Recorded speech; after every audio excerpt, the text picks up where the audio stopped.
Good evening, everyone. It's Valentine's Day, so I have decided to make the ultimate sacrifice. I'm going to offer myself up for one night only to be the object of all of your affections. And while it may be something of a tall order to be as attentive to all of you, exactly as you might like, I'm willing to have a go in the interests of our continued exploration of cyberspace and digital ethics. So, let's imagine that you and I really, really like each other. In fact, we may even be in love. And on this day of the year, when we are directed by the media and by retailers to exchange loving words and gestures, we may be inclined to send one another cards or messages that are sickly sweet, fruity, and perhaps even a little bit naughty.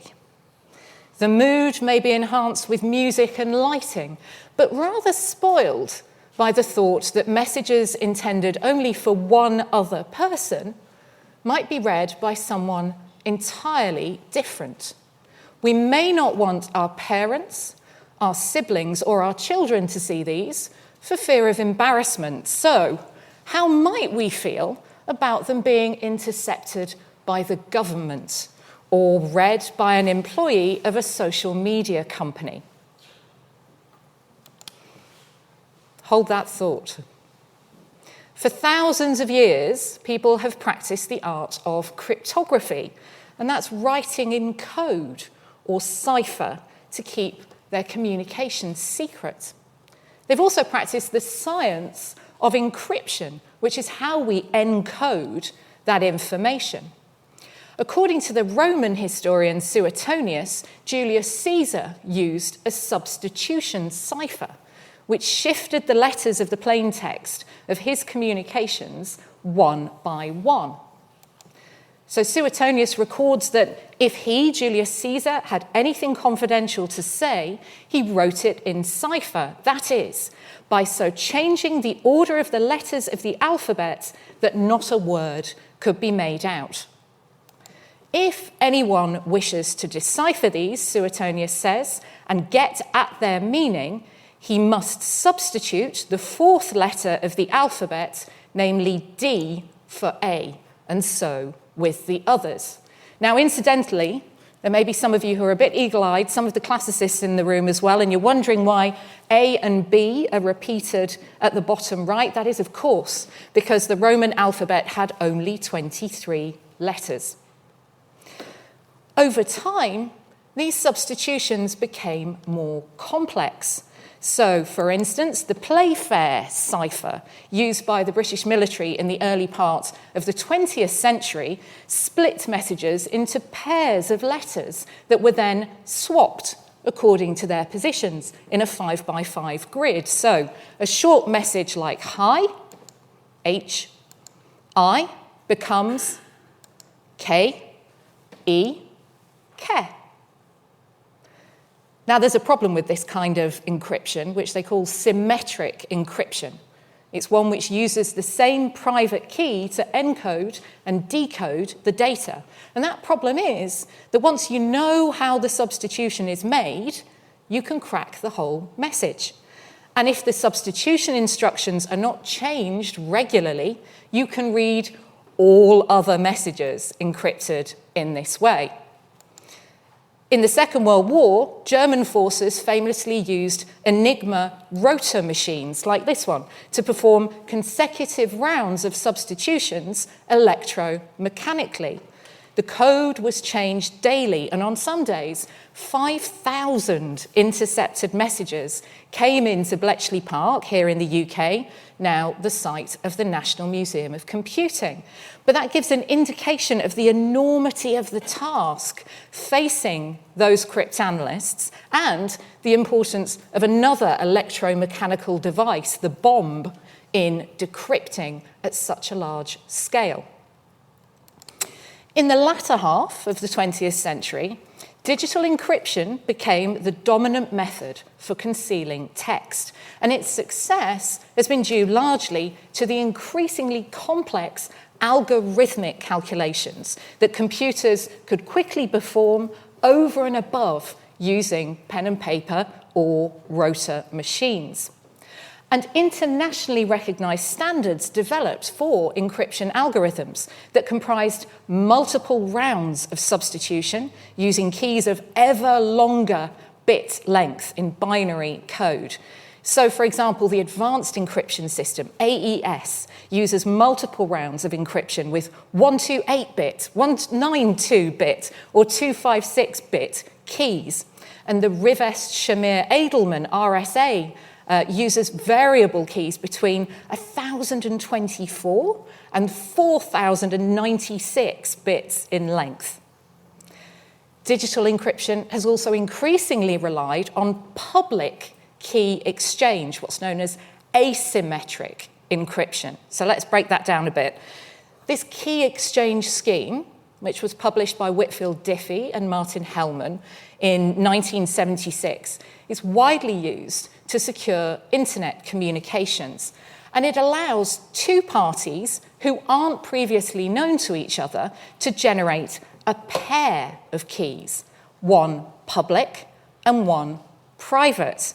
They can then share the public key with each other while keeping hold of the private key. So that was my task of a very brief history of cryptography in about 7.5 minutes, which is not too bad. I'm not sure if it's a world record, but it's a record for Gresham College, I think. Okay, all of this encryption is only possible when the message is in transit, on the move from one point to the next. As soon as the message reaches the servers of the message platform, it can still be read in the clear. And this means that the companies operating the platforms can read our messages and that government authorities can intercept them and read them too. Now, a saying that you will often hear in this context is, if you have nothing to hide, you have nothing to fear. But I would argue that this confuses privacy with secrecy. Hiding suggests concealment for nefarious purposes, being dishonest perhaps, or otherwise lacking in transparency. And transparency is something that helps us build trust with other people. But we all have things that we want to keep to ourselves. Perhaps it's something in our past about which we now feel a bit embarrassed, a thought that we worry might be shameful, an opinion with which others might not agree. Keeping things to ourselves can be an act of self-regulation. It can prevent us hurting others or speaking inappropriately.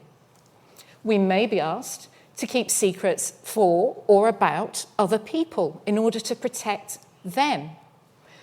So I used to work for law enforcement, and earlier in my career, I signed the Official Secrets Act in the UK. I was cleared to access documents marked secret. And the secrecy of that information to which I was privy was determined on the basis of national security. Because sharing intelligence beyond a very strict circulation was deemed to pose a risk to the country and a risk to citizens. Far from being a threat to people, secrecy in this particular context was deployed in the interest of protecting them from harm. Whatever is secret is either not allowed to be known, or it's only allowed to be known by selected persons. Privacy, in contrast, is freedom from interference or intrusion. And unlike secrecy, privacy is a human right, enshrined in Article 12 of the Universal Declaration of Human Rights, as proclaimed by the United Nations General Assembly in 1948. It reads, "No one shall be subjected to arbitrary interference with his privacy family, home, or correspondence, nor to attacks upon his honour and reputation. Everyone has the right to the protection of the law against such interference or attacks. Admittedly, the use of exclusively male pronouns here is not great, but I should stress that Article 2 of the Declaration states very clearly that everyone is entitled to the same rights, regardless of sex. And I want to draw your attention to the word arbitrary in the first line there, because it suggests that there may be times when interference with one's privacy is permitted, as long as it is subject to certain restrictions and to oversight. And this is something that the European Convention on Human Rights probes further, these exceptions. So Article 8 of the Convention states that everyone has the right to respect for his private and family life, his home, and his correspondence, but also that there shall be no interference by a public authority with the exercise of this right, except such as is in accordance with the law and is necessary in a democratic society in the interests of national security, public safety, or the economic well-being of the country, for the prevention or disorder or crime, for the protection of health or morals, or for the protection of the rights and freedoms of others. Well, those are quite a few exceptions, aren't they? And perhaps more than some of us might have expected. The right to privacy is the reason the police need a warrant to search your house. In democratic countries with rule of law, a search warrant or a similar legal order is also required to compel phone companies, internet providers, and messaging platforms to disclose the content of your communications. And at this point, I think it's high time that I introduced you to Alice and Bob. As well as enjoying what seem to be totally impractical bike rides, Alice and Bob are the golden couple of cryptography. And you'll find that they pop up in almost every discussion on the subject. So let's explore message security through Alice and Bob's experience of using apps and making use of a lovely, clear infographic which Martin Kleppmann, a renowned cryptographer, has very kindly agreed that we can use. When Alice sends a message to Bob, as in the top row here, it will look to her as if the message has gone straight to him. But there's an additional step. What she doesn't see in her app is that in order for the message to reach Bob, it has to pass through the app's servers. And as we mentioned, even though the data is encrypted in transit, when it's on the move between two different points, it comes to rest when it reaches those servers of the platform. And when it's at rest, however temporarily, it's no longer encrypted. And this is what allows online providers like social media companies to identify what you're interested in, to serve you adverts based on the content of your conversations. And for the last decade at least, this kind of access has been a standard feature of the business model of big tech. So, while many of us may suspect that Facebook and others are listening to our offline conversations through our phones' microphones, actually, it's been much more practical for those companies to mine our text chats for keywords that correspond to products that we may want to buy. Government authorities can also request the content of those messages. And this slide shows the number of times law enforcement around the world requested user data from Meta, Facebook's parent company, in the first 6 months of 2022. I've included links to this report and to data for the other tech companies in the further reading for this lecture in your transcripts. Many governments also have the legal power to directly intercept your messages. Just like a telephone wiretap, they've been able to listen in live to what you do and say online. And this process has also relied on the fact that data has not been encrypted when at rest on the servers of the platform being used to send the message. Tech companies can also scan the content of your messages to identify serious crimes, such as the distribution of child abuse material or terrorist propaganda. And global mechanisms have developed that give clearly illegal photos and videos a unique signature, a hash value. Those enable this kind of content to be removed from many different apps and reported to law enforcement in lots of different countries. And this process is in fact enshrined in US law. Some of the largest US-based platforms make millions of reports, 29.4 million reports in 2021 of suspected child abuse material to the National Center for Missing and Exploited Children in the US, NCMEC for short. And NCMEC sends these reports to police all over the world on the basis that distributing, downloading, possessing images of child sexual abuse is a serious criminal offence in the vast majority of countries.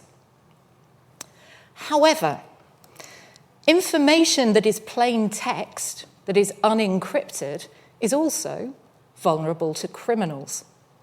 If someone is able to hack into the service provider in that top row example in the middle there, they too can read our messages in the clear.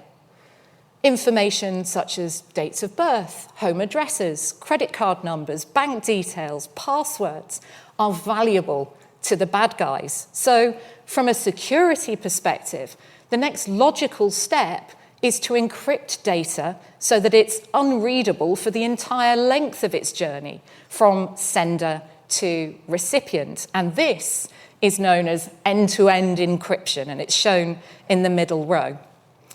In end-to-end encryption, the message is still scrambled and it can't be read even when it is at rest on a platform's servers. And this has become the new industry standard for messaging platforms precisely because it provides greater security. But it also presents practical challenges. Because companies can no longer read the content shared on their platforms, they also can no longer scan that content for activity that breaks their rules or breaks the law. And this is understandably a concern to governments who want to know when their citizens are committing serious crimes. Police, intelligence agencies, and child protection charities are among those who would rather end-to-end encryption wasn't deployed at all on the most popular apps and platforms. Government authorities can still intercept that data themselves, and they can still request it from the company, but they can't unscramble it so that it reads as clear text. It remains jumbled. Now, whether that's a good thing or a bad thing very much depends on your perspective. Any parent of a child in a democratic country with rule of law may understandably want that child's safety to be prioritised above all else. But a journalist who risks their life to report the truth under a repressive regime may depend on the privacy and security of their online communications simply to survive. And because encryption is either on for everyone or off for everyone, it's not possible for companies to decide that they will turn it on for journalists but off for criminals. There's also a further complication, as if we needed any more, that, as we explored in the first lecture of this series, Who Owns the Internet? Countries do not always agree about what constitutes criminality. We have internationally accepted definitions of child abuse material, but not of terrorist content, and certainly not of prohibited speech. So a journalist may, in fact, be considered a criminal simply for criticising the government. We have some proposed solutions, And one of these has been to give government authorities keys to decode encrypted communications in exceptional circumstances. For example, where there is a legitimate suspicion that a serious crime is being committed on the app in question. But as soon as we consider how that might work in practice, we have to admit that this too has significant drawbacks. And in the case of end-to-end encryption, where the tech companies themselves don't have keys to unscramble the messages, this would require them to build new vulnerabilities into the protocol, specifically for the benefit of law enforcement and intelligence agencies. And this is exactly what happened when the FBI asked Apple to do the following after the terrorist attack at San Bernardino, California in 2015. They issued a court order demanding that Apple write software that would enable them to unlock the iPhone of one of the suspects. Apple opposed the order on the basis that that tool would create a backdoor to everyone's iPhones all over the world, not just the one belonging to the suspect. In the end, the FBI did gain access to the phone, and that was reportedly with the help of professional hackers. And this in turn raises further questions about the knock-on effects of measures designed to make our communication more secure. When technology presents obstacles, by and large, humanity has a way of finding workarounds. And to get around end-to-end encryption, some governments have purchased software that effectively hacks into people's devices where content is still readable, and tools that spy on their communications. Research by Citizen Lab in 2018 found that Pegasus spyware, produced by an Israeli company called NSO Group, had been installed on people's smartphones in 45 countries, precisely so their messages could be read in the clear. And although the company has claimed that the software is only intended for use against criminals and terrorists, more than 600 politicians and government officials were targeted around the world, including French President Emmanuel Macron and the leader of the opposition Congress Party in India. Other targets were Amazon founder Jeff Bezos, the editor of the Financial Times, murdered Mexican journalist Cecilio Pineda, and a number of people close to the murdered Saudi journalist Jamal Khashoggi. Further analysis was conducted by the Pegasus Project, which was a team of researchers from The Guardian, Le Monde, The Washington Post, and other media outlets, and they identified a number of governments believed to be NSO customers, including Mexico, Saudi Arabia, Hungary, India, and the United Arab Emirates. Meanwhile, some companies and governments have proposed a different, legitimate workaround, but that also accesses our devices.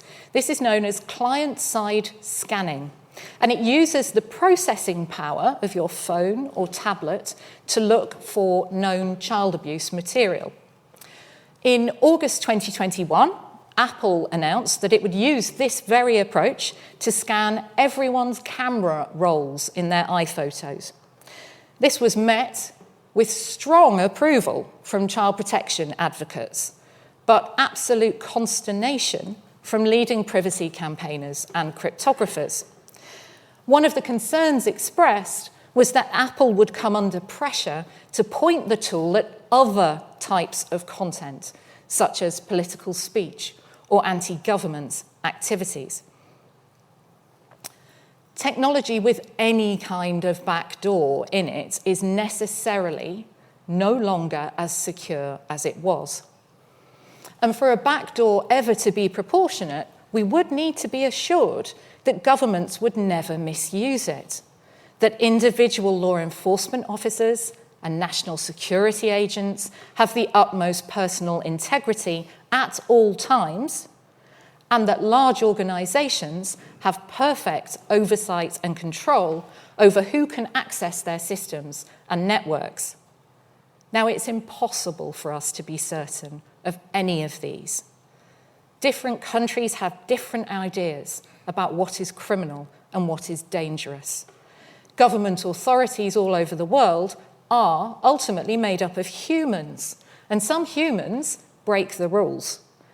And ultimately, no organisation is completely unhackable. Meanwhile, a war of words has ensued between governments and tech companies. In October 2019, the UK's then Home Secretary Priti Patel, US Attorney General William Barr, acting US Secretary of Homeland Security Kevin McAleenan, and Australian Minister for Home Affairs Peter Dutton sent an open letter to Facebook CEO Mark Zuckerberg concerning the company's plans to apply end-to-end encryption to all of its services. And it opened as follows. We are writing to request that Facebook does not proceed with its plan to implement end-to-end encryption across its messaging services without ensuring that there is no reduction to user safety and without including a means for lawful access to the content of communications to protect our citizens. So the ministers then saw only one viable solution to the problem, which was continued government access to people's messages in the clear, unencrypted. Facebook's failure to guarantee this is portrayed as endangering people. This letter is still publicly available online. I've included the link at the bottom of this slide, but also in the transcript to this lecture. And if you choose to read it in full, you will see that at no point in this letter do the ministers acknowledge that it's impossible to ensure the security and integrity of end-to-end encryption if you build in backdoors for government agencies. The letter continues. Companies should not deliberately design their systems to preclude any form of access to content, even for preventing or investigating the most serious crimes. This puts our citizens and societies at risk by severely eroding a company's ability to detect and respond to illegal content and activity, such as child sexual exploitation and abuse, terrorism, and foreign adversaries' attempts to undermine democratic values and institutions, preventing the prosecution of offenders and safeguarding of victims. The closing words of the letter present the issue as a crisis point. As you have recognised, it is critical to get this right for the future of the internet. I would agree with that. Children's safety and law enforcement's ability to bring criminals to justice must not be the ultimate cost of Facebook taking forward these proposals. The debate in this letter is reduced to a binary choice between end-to-end encryption on the one hand and safe children and effective criminal justice on the other. The future of child safety and enforcement of law and order are depicted as hinging on Facebook's decision alone. One would be forgiven for thinking that Mark Zuckerberg had invented end-to-end encryption and that Facebook was the first major tech company to propose using it. But he didn't, and it wasn't. Apple incorporated it into its messaging app, iMessage, some years ago. Inevitably, Facebook published a reply letter on its website a few weeks later. It was written by the heads of WhatsApp and Facebook Messenger, and they wrote, "We all want people to have the ability to communicate privately and safely without harm or abuse from hackers, criminals, or, importantly, repressive regimes." So where the ministers depicted end-to-end encryption as the threat, Facebook instead casts the ministers' demands in that role. They say cybersecurity experts have repeatedly proven that when you weaken any part of an encrypted system, you weaken it for everyone, everywhere. The backdoor access you are demanding for law enforcement would be a gift to criminals, hackers, and repressive regimes, creating a way for them to enter our systems and leaving every person on our platforms more vulnerable to real-life harm. The mention of repressive regimes here raises an important point. The ministers doubtless considered their countries to be good democracies, but there is no way for tech companies to build an encryption backdoor that can only be used by good countries. And there is no universally accepted objective way in the first place to distinguish between good countries and bad ones. And this has been summed up very neatly by Harvard cryptography lecturer Bruce Schneier, who said, "You have to make a choice. Either everyone gets to spy or no one gets to spy. You can't have, we get to spy, you don't. That's not the way the tech works." So, in this very public exchange of letters between powerful governments on the one hand and one of the world's largest and most powerful tech companies, end-to-end encryption is presented simultaneously as the most and least responsible choice, the safest and the least safe, the strongest and the most vulnerable in citizens' best interests and their very worst. And in this highly polarized debate, whether governments and tech companies are on the side of the angels or the devil seem to be a matter entirely of perspective.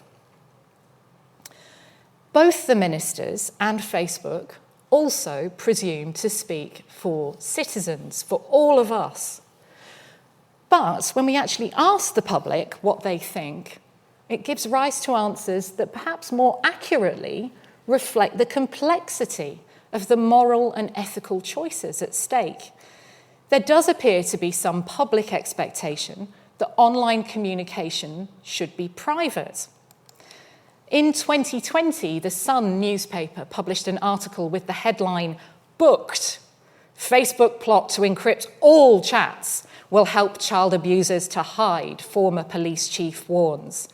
That former police chief has gone on to be the Commissioner of the London Metropolitan Police, the largest police force in the UK. So it is Mark Rowley. And it relayed his concerns over end-to-end encryption. The online version of this article invited readers to take part in a poll. And given the negative thrust of Mr. Rowley's comments, I was quite surprised back in 2020 to see that the largest proportion of voters on the Sun's website, 58%, still thought that messages on Facebook should be end-to-end encrypted. Now, last month, the Sun very kindly agreed to rerun this poll for us. 15,500 votes were cast in just 3 days. And these are the results, and you are the very first people to see them. This is brand new data. Should Facebook encrypt all of your chats? Definitely, 47%. No, absolutely not, 28%. I'm not sure, 24%. So we then asked a second question.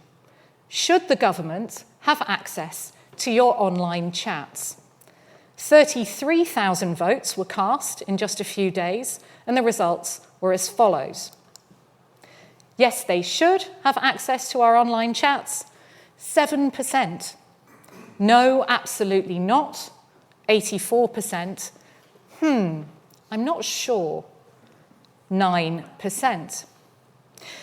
Now, what these responses here tell me is that members of the public understand that the decision whether or not to deploy end-to-end encryption is not as straightforward as presented by some of the most ardent advocates for or against it. The people who voted I'm not sure, are just as interesting, perhaps even more so, than those whose opinions were more certain.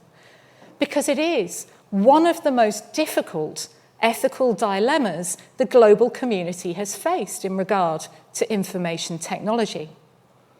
And since end-to-end encryption increases the risk to some members of society and reduces the risk to other members of society, some researchers have tried to take a utilitarian approach, one that draws on Jeremy Bentham's philosophy of the greatest happiness for the greatest number.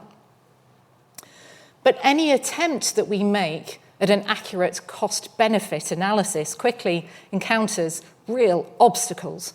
We simply don't have the data to quantify people harmed versus people unharmed in the UK, and we certainly don't have them for the wider world.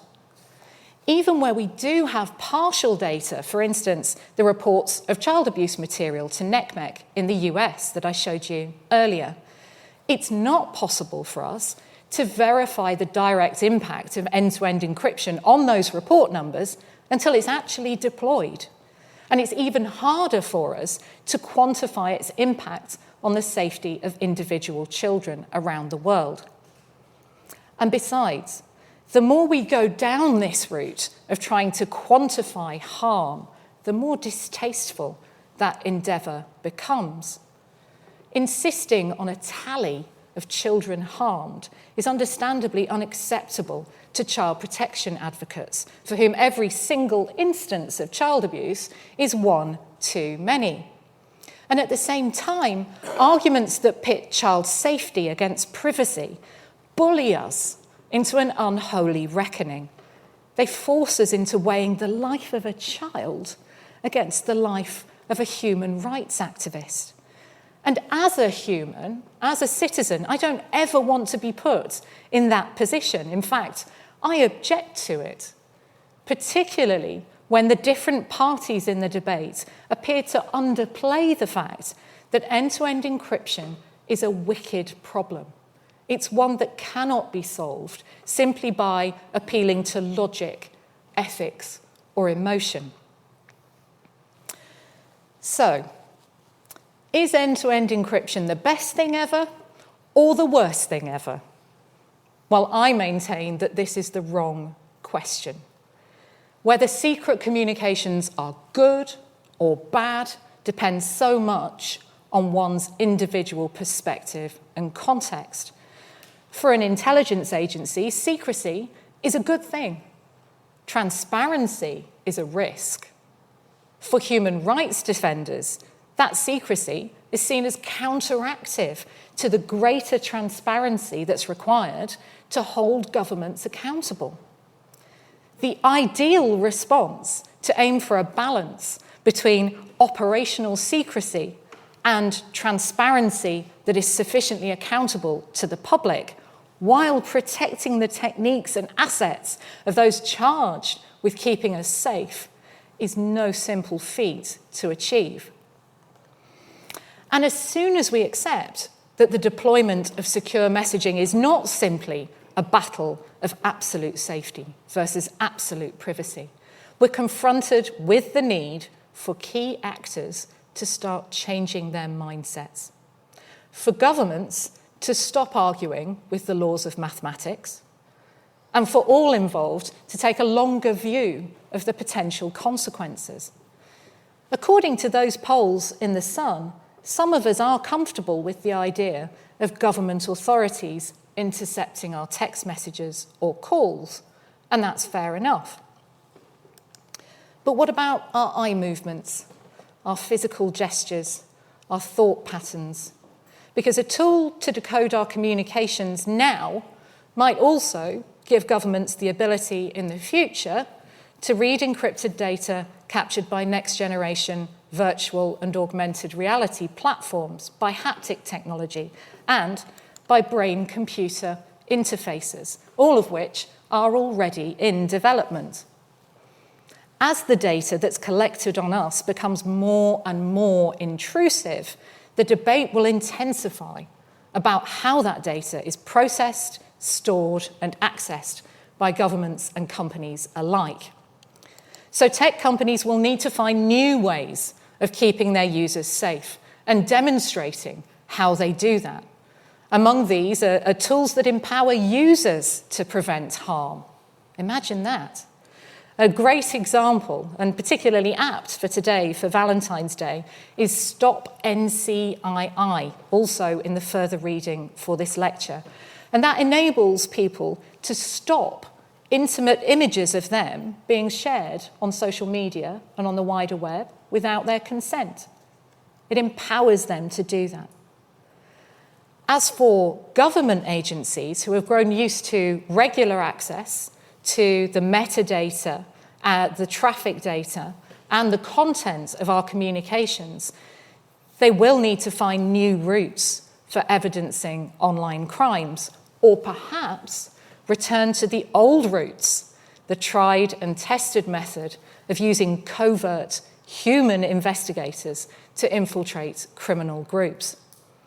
And the criminal justice system may need to refocus its evidence gathering on suspects and victims' devices, again, with consent. 2,000 years ago, my favourite Roman, and incidentally the subject of my PhD, the Roman satirist Juvenal, he asked, "Quis custodiet ipsos custodes?" Who will guard the guards themselves? And this maxim is still regularly applied to modern surveillance conducted by governments and by tech companies. But oversight is only possible when authorities lift their customary secrecy to such an extent that we can scrutinise their methods and hold them accountable. And by the same token, companies may wish to conceal the details of their security operations because how they do what they do has a commercially competitive value. And making public how they identify criminals and terrorists can also give the bad guys valuable information on how to game their systems. But the alternative, if they keep everything secret, is that we, the people, cannot judge if they are abusing their power or overstepping their bounds.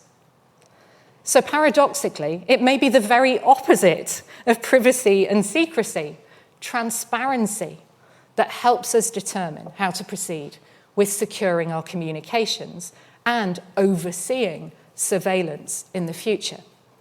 Because the more we can see for ourselves what is done with our data, the better we can chart the right course of action for society. That said, my fervent and my heartfelt wish for you on Valentine's Day is that whatever you get up to, you at least have the option of doing it away from prying eyes. Thank you very much.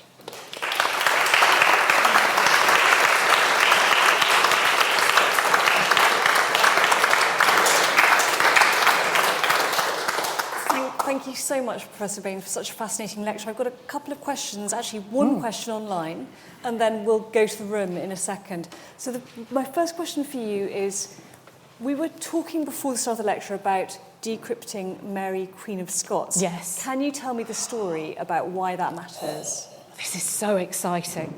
And it was reported in the news, I think, a few hours after I sent through my slides and my transcript for this lecture, so I didn't quite have a chance to squeeze it in there. So as many of you will know, Mary Stuart, Mary Queen of Scots, she wrote in cipher, in a graphic cipher, so it's a cluster of symbols for each letter or word or idea. And as you will also may know, if you did history at school, those letters were intercepted by Walsingham, Elizabeth I's spy master. And the decrypting of those letters led in no small part to her prosecution for treason and her execution. Now, we've always had the letters on the English side, but she was writing in French to people in France. And this is a great example to me of security in obscurity. because three, I wouldn't say amateur cryptographers, because one of them is a computer science professor, and I think that would be doing him a disservice. But three people who've been working to decrypt documents in the French National Library, spent the last 10 years doing so, found a bunch of letters that were considered by the French National Library to be something to do with Italy. And they've been there for hundreds of years, over 400 years. It's 436 years since their execution, I think. 1587? Yeah, that sounds about right. So they were reading these letters and they thought, well, these are odd letters because they've got feminine pronouns in them. They appear to be written in French. And they start seeing this keyword of Walsingham popping up. And they realise that these are letters from Mary Stuart. But what kept those letters secret and encrypted all that time? The fact that people didn't think they were hers. The fact that they sat in an archive and someone assumed they were somebody else's and they weren't relevant. So it's a fantastic example of security in obscurity. And I think obscurity is something that I haven't touched on enough in this lecture.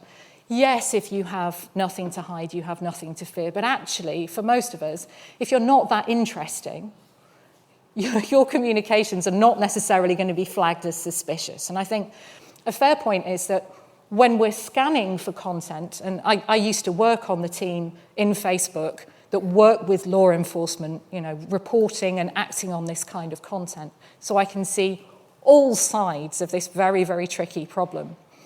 But when you're scanning for content, you're not reading everybody's messages just in case they mention something. You're looking for particular signatures of images or particular keywords being used in particular contexts. That said, end-to-end encryption prevents that kind of scanning and flagging, and that's what's really problematic about it. But I love this idea, and I'd like to probe this idea a bit more of security through obscurity, hiding in crowds. Yes, I wanted to ask more about Pegasus. You said that when somebody comes up with an encryption system, somebody else is trying to break it. It's just as soon. So is there anybody, do you know of anybody working to make Pegasus irrelevant somehow? Well, yes. So the trouble with Pegasus is that it hacks people's phones. And one of the the trouble with Pegasus is that it hacks people's phones. Yes. So it relies on people like you and me not falling for the scam and letting it into our phones. So one of the really, really important things that we can do there is awareness. And so the Pegasus Project and Citizen Lab, I thought were very good, particularly the Guardian newspaper, the Washington Post, in getting the story out there so that people could understand that they might get a WhatsApp message that looks genuine, that looks legitimate, and that if they were to click on a link or they were to open that message, that spyware was downloaded onto their phone. And that appears to be what happened to Jeff Bezos, certainly. There is a story, reportedly, around getting a message, allegedly, from a Saudi prince and possibly having his phone infected that way, or someone pretending to be a Saudi prince, I should say, before we get into trouble. So that relies really on people's personal security and not falling for phishing scams. What I would say is come back for the 6th lecture of my series, where we're going to talk about cybersecurity for humans. But I think...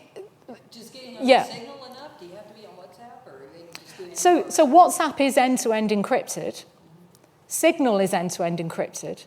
So you're probably going to have the same problem of people trying to get into your device. Again, I think unless you are of particular interest to a hostile regime, which you might be, then by and large, you might not be of interest for that kind of targeted attack, because it really is a targeted attack, not a random one.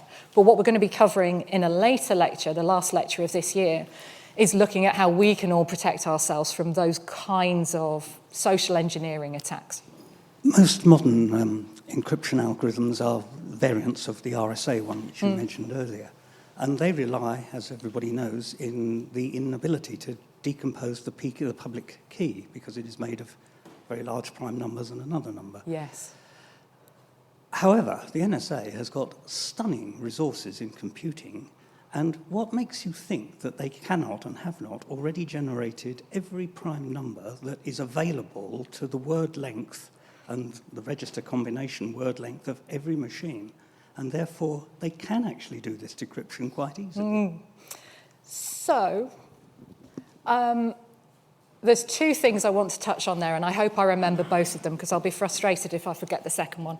Right, the first one is that we do tend to have a bit of a double standard where governments recommend use of certain standards or use of certain products, or they outlaw use of certain products, but then you find them using them themselves, or they're using them and they recommend them, and then you find them hacking them themselves. So a great example of that is, of course, the UK government's public opposition to end-to-end encryption on WhatsApp and Facebook Messenger.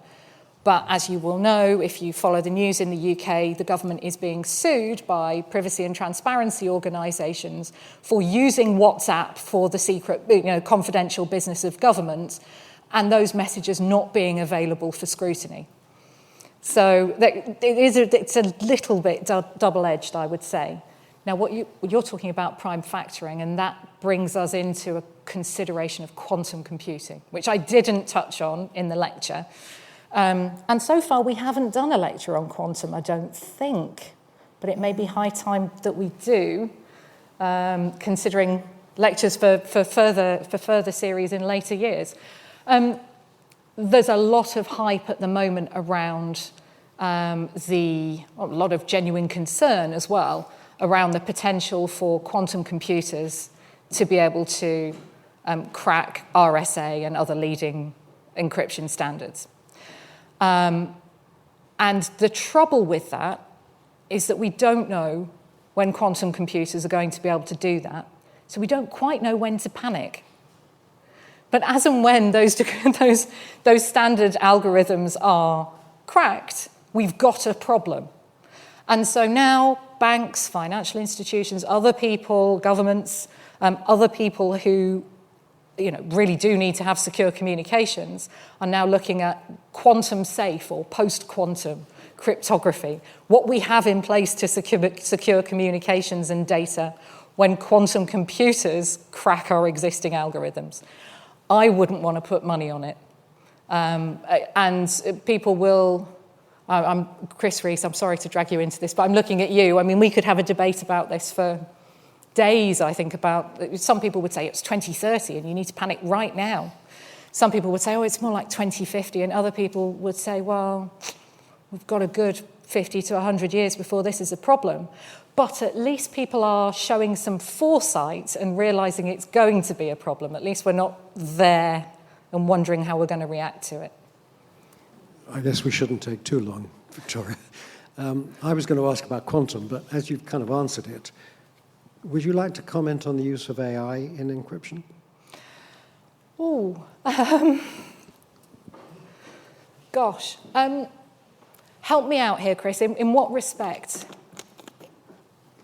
Because we have the ability of AI to do the grunt work of that. What were you thinking of in particular? Well, I don't know the answer to the question about the question, but I would have thought that AI can be deployed not so much to, obviously not to break end-to-end encryption, but to mount attacks on encrypted communications, right. Okay. for instance, so criminal and/or AI. defence. Yeah, I mean, there's a lot of concern about cybercriminal use of AI across the board, really. So, please bring me back to your question if I get too far off this topic, because there's a whole kind of cybercriminal underground to describe to you here, which is another lecture. So we've certainly seen automated delivery of attacks for many, many years. So when you get a phishing email, by and large, it's not somebody on another terminal or another device typing out that email to you. And you can see the telltale signs of that in the language that's used. So automated delivery of even some of the lowest level attacks, automated delivery of denial of service attacks that bring down people's websites. It's much more efficient to point a tool at that. For me, I think And I think you're going to have some much more interesting answers than I have. But if I think about AI, I think about automation, but also the learning ability. So it's that combination of we can do this at scale in a way that humans can't, but also in a way that learns from what works and what doesn't. And I think that certainly is a concern. But what we're seeing, I would say, in the cyber world for both attack and defense is greater automation, full stop. So as you know, in the cybersecurity world, automation is what is taking the pain out of security operations, incident response for humans, and arguably giving the humans who work in cybersecurity a much more interesting job, because they're not just looking at lines and lines of code for something that looks suspicious. I think, Professor Baines, I think we are probably We're coming at up to time. Time, unfortunately. Yeah. But can we just flag up your next lecture to everyone? Please in do, the room? yes. So the next lecture is Defeating Digital Viruses, Lessons from the Pandemic, 6 p.m, Tuesday the 21st of March. Please do sign up. You'll get a follow-up email after this. Otherwise, you can go online and sign up. Thank you so much, Professor Baines, for such a fascinating lecture. Thank you.